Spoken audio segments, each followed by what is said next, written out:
and this week I'm going to be giving you an update on the things I talked about 4 weeks ago. I think it was the film on the 14th of October.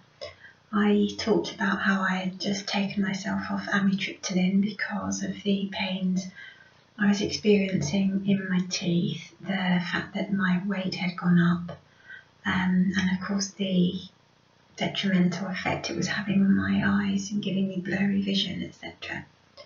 I also mentioned in that film that I had recently ordered and started taking that very day Uber vitamin D and the magnesium malate, which I used to take back in 2017. So today I just wanted to give you an update on what's been happening in those few weeks since those changes to my fibro regime, if you like. I haven't made any changes to the things I eat, so I'm still abstaining as per the film of about 2 months ago. I'm having 13 meals a week, so that hasn't changed. I haven't really changed the content. I might have removed a bit more of the dairy, and I'm almost totally free from fruit now, because I think that was giving me additional issues with my stomach, but that's maybe a content for another film. So no changes really to my diet. What have I changed? Well, I'm still not taking amitriptyline. I was at 10 milligrams and I'm not taking any at all at the moment. I'm taking 3,000 IUs, 3,000 international units of vitamin D each day, and I think it's 250 milligrams, or actually it's 2.5 grams, I think, of the magnesium malate. I'll put the exact doses in the DB below. So I've been doing that for exactly 4 weeks today. How am I feeling? Pain-wise, I haven't really had much pain, to be fair, but then I haven't been having a lot of pain leading up to the change. I didn't come off the amitriptyline because of pain in my body, but I haven't noticed much of a change. So what I can conclude is that not taking amitriptyline has not caused increased pain levels. I'm still getting the pains, the nerve pains in the tips of my fingers and in my feet and my toes. Occasionally, not as often actually, I'm getting the electric pain that I've described many times up and down the back of my left leg. I continue to do the exercises that I've described, I think last week. I haven't really been doing much jumping because I've been off work for some annual leave, and I tend to have it as part of my routine just before I start work, just before I go into the office. So because I haven't been doing that, I haven't really been jumping as much, but I hope to get back into that from tomorrow when I go back to work. So being off amitriptyline has not had a detrimental effect on the pain levels I'm feeling. But I think that's because at the same time as coming off amitriptyline, I put myself onto the mega doses of the vitamin D and the magnesium malate. And as I said a few weeks ago, I continue to take the gelatin-rich foods, which in my case is jelly. I'll have the occasional bone broth, because like once every other month, I'll buy a whole chicken carcass.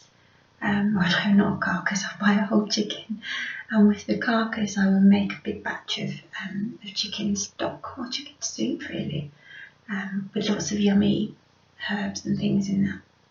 So that's not regularly enough to be able to say, oh, I drink bone broth, because you'd have to probably drink it every day. So no massive pain shift. What about the eyes? Because that was the thing I was mostly kind of crowing about, wasn't it? Unfortunately, I haven't really seen an improvement in my eyesight. I was taking the eye drops to lubricate my eyes, as I mentioned, after chatting to the pharmacist when I went to pick up my script for the amitriptyline. I used those for the entire 28 days that I was allowed to use them for. And they gave me a little bit of ease in the morning, because in the morning that was when I would notice how dry my eyes felt, like sawdusty, just dusty, like when you go to the beach or something and it's really dry and you get sand in your eyes, a bit like that. So that was useful, but it didn't have an impact on the blurriness, not really, just a little bit, as I've mentioned, actually, after using them for just 3 or 4 days. So I've upped the ante and I'm now using a liquid gel, whereas those drops were water. This is a liquid gel, which feels really weird when I put them in, but it feels nice. I don't use them as often, I only use them maybe once or twice a day, but sorry, no impact on my eyes. I'm beginning to accept that I might have to have glasses because there's still so much that I just can't see properly. So unfortunately, unlike my blood pressure, which I saw go back to normal within a couple of weeks of being off amitriptyline, I haven't seen my eyesight return to what I would say was normal. It may be, just to be, let's try and be as objective as possible, it may well be that this was going to be the way that my eyesight would go anyway. I'm middle-aged, so my eyesight was never going to get better, was it? So maybe this is just a slight acceleration of what was going to happen. I really don't know, but given that these tricycline drugs, including amitriptyline, have that negative impact of blurred vision anyway built into their side effects, I know the culprit.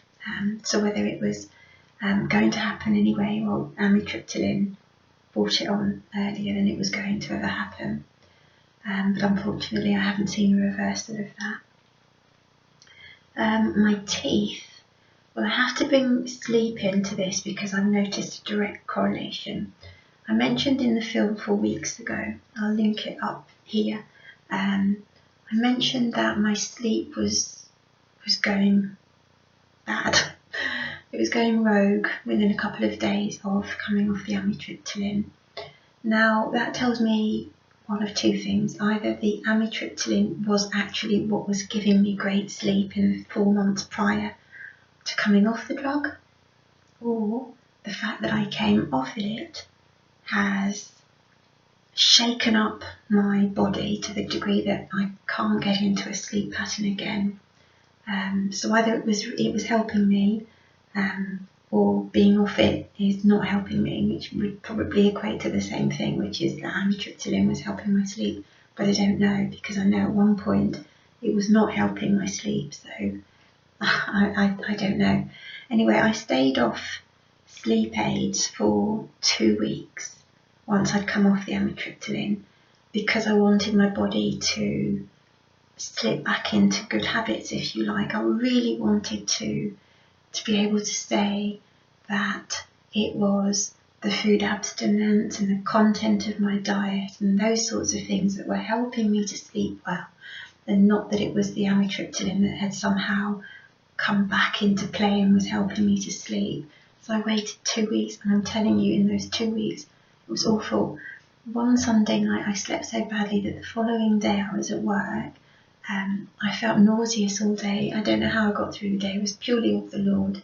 So about 2 weeks ago, I went back to taking antihistamines in the evenings. I have experimented with taking them every 3rd night and every other night.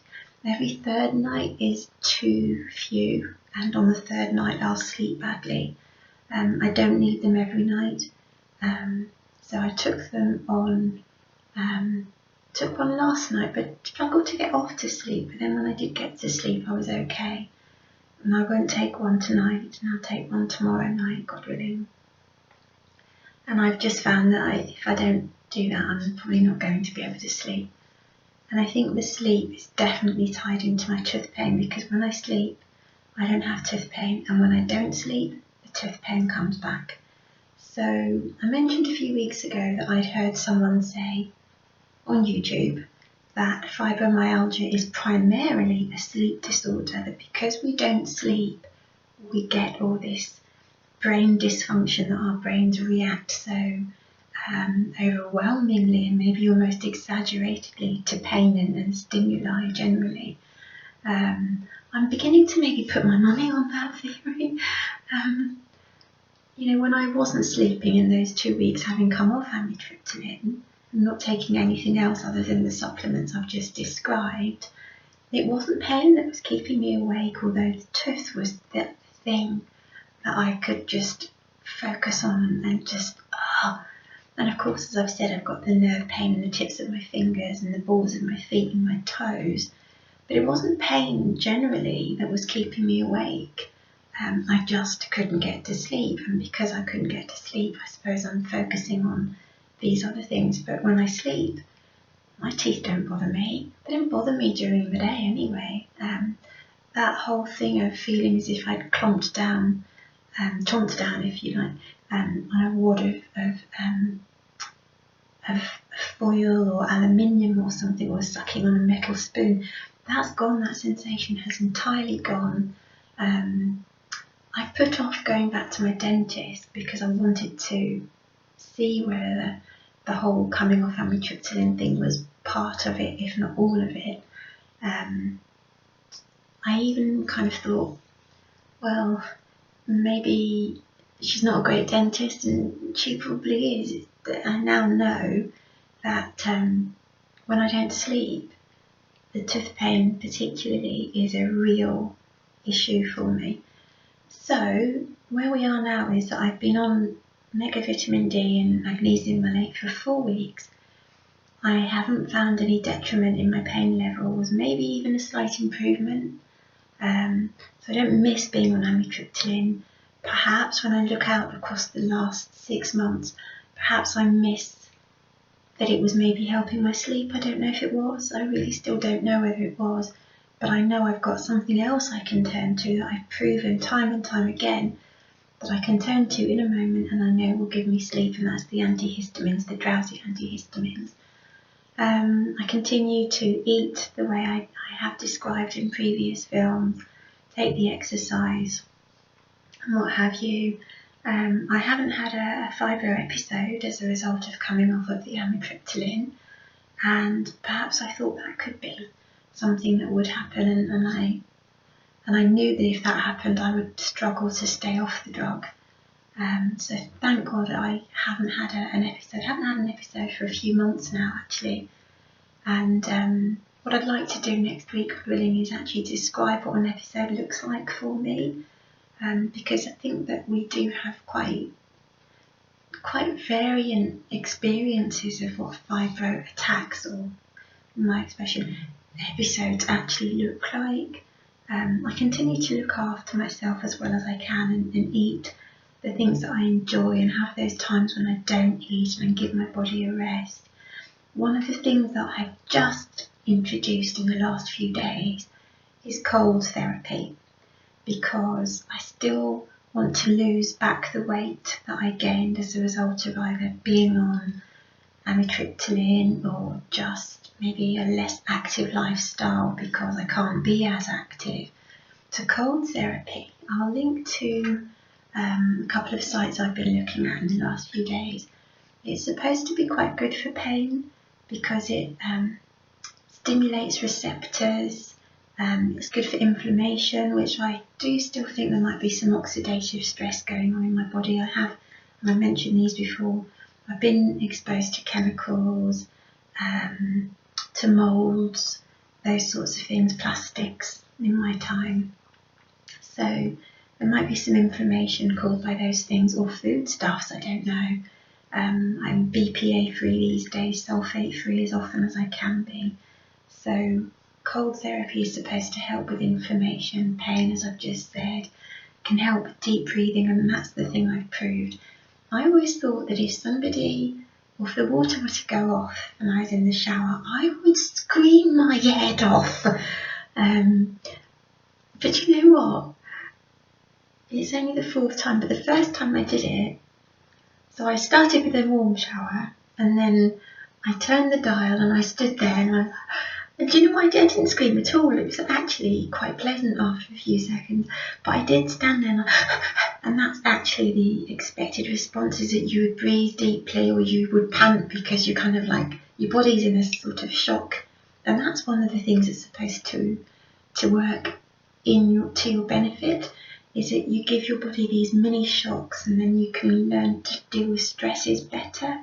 So you kind of like stress your body deliberately, so it hardens your body to deal with stress later on, which for me, pain is a stress.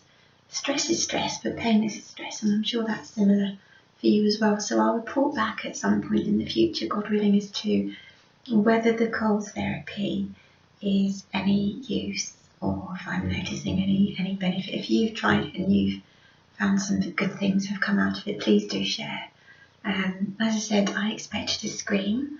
I didn't. I actually, after a few seconds, thought, this is quite fun. And I giggled, and I've done it sort of, I think 4 nights now I've done it. Only for say 7 or 8 seconds. I'm trying to build up to get to the point of maybe between 30 and 45 seconds.